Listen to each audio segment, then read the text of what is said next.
missed it. Yeah.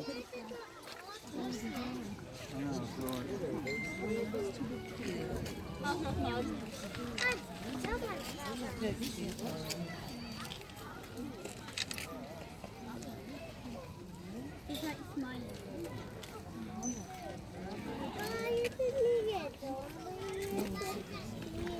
Aww.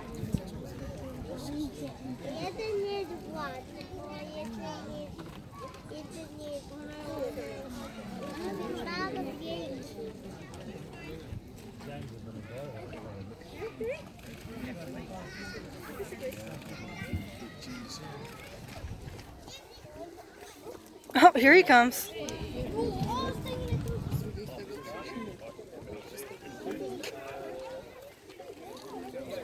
That one's smart. What? That one's being smart eating already. Yeah. Looks like she's getting some more stuff to put in their food.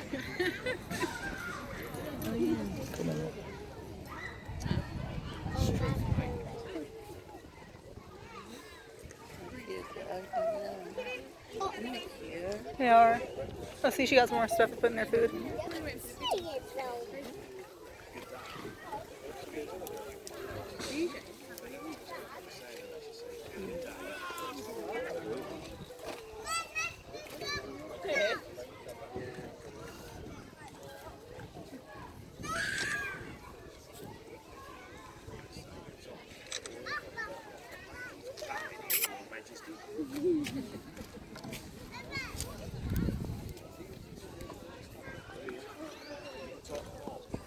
Hello everyone, welcome to Wallaby Walkabout here at Yorkshire Wildlife Park.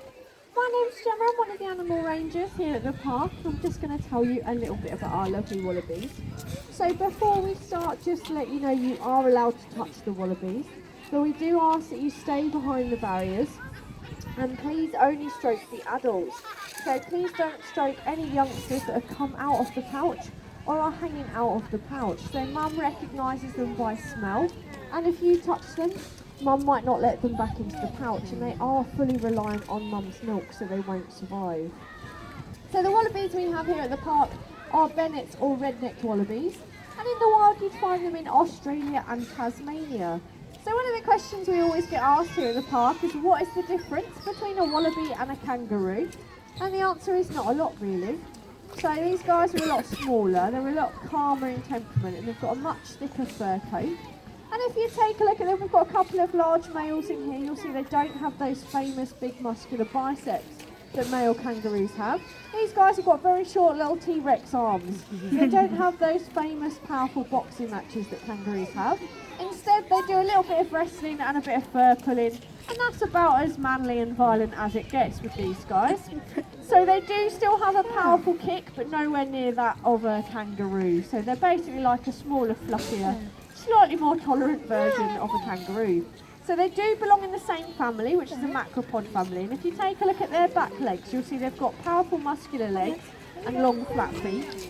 And that's because the main way they get around is through hopping. So macropod actually means Bigfoot. And it's a really efficient way of getting around. It uses less energy to hop than it does to run, which is really important if you live in a hot climate. As you guys are probably noticing this morning, you want to try and conserve as much energy as possible. Now you might be wondering what they're having for breakfast. So they have got some pellet made especially for wallabies.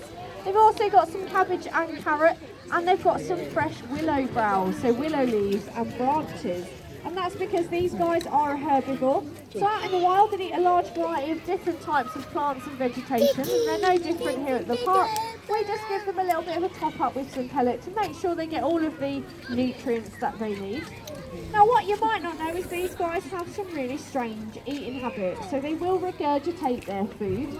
So in about 10 minutes time you might see some really strange movements. So there'll be quite a lot of rocking, and there'll usually be some tummy rubbing, and there'll be quite a lot of lip licking and dribbling. I'm not going to demonstrate that part for you, have to use your imagination. But what these guys are doing is they're bringing that food back up out of their stomach into their mouth to re-chew, and an enzyme in their saliva will actually start to partially break down and digest that really fibrous material that they eat.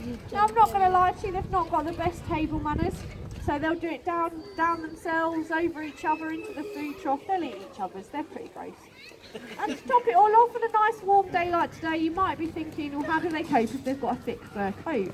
Well, they do something called evaporative cooling. Now, that sounds lovely and scientific, but what these guys are actually going to do is they're going to dribble saliva all down their front and spread that all over their arms. And as it evaporates, that's going to drop their body temperature by a few degrees. So I wouldn't suggest you try it, but it does work for these guys. So if you get a slightly soggy looking wallaby come over for a stroke, I'd maybe give that one a miss because they will be covered in saliva, so you have been warned. So now you know that these guys might be covered in dribble and they throw their lunch back up into their mouth. They might be seeming a little bit less appealing, so we'll swiftly move on to the cute bits that everyone wants to know about, which are the babies. So we've got about 18 joeys at the moment, and I say about because we won't see them at all until they're 3 months old. So when a joey is born, it's the size of a jelly bean, and it's blind, deaf and totally hairless. And that tiny little jelly bean baby has got to climb all the way up the front of mum's stomach and into a pouch she has on her front. And it is only the females that have those pouches. So lots of people think the inside is lined with fur, but it's actually bare skin, and that makes it a lot easier for mum to regulate the temperature in there along with her own body temperature. Mum's also got 4 teats inside that pouch, so you're not going to see that baby at all till it's 3 months old. It's got everything it needs in there. About 3 months it'll start to pop its head out and have a look around. They're quite easy to spot, they're still very small, and in the very beginning they haven't quite got a full fur coat yet, so they look quite pink and a little bit naked.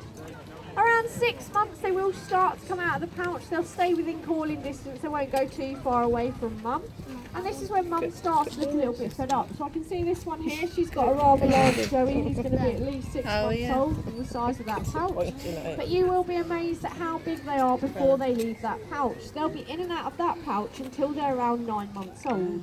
Now at that point, mum starts to look like she's dragging around a bowling ball, and she starts to look a bit fed up. They'll quite often be the odd tail or a leg sticking out, and mum will take longer and longer to respond to baby's calls because it's too much like hard work, to be honest. Probably a bit like if anyone's got teenagers who want to move out. It's the same with these guys. Now when they do leave, they are good mums. So around 9 months old, they'll leave the pouch, but mum will still let them just pop their head back into that pouch to get a little top up of milk, along with the solid food that they'll be eating.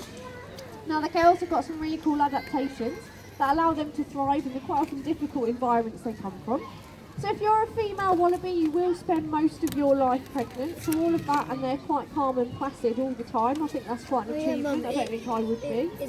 And they can actually pause a pregnancy, so they can only have 1 joey at a time inside the pouch.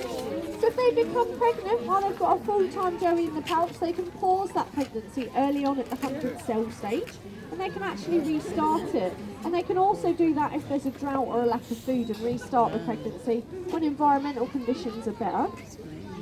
That's not the only thing the girls can do. If they've got a full-time joey in that pouch and an older one who's left but still popping their head back in for a drink of milk, they will actually produce 2 completely different types of milk at the same time. So they'll produce a really nutrient-rich one for the newborn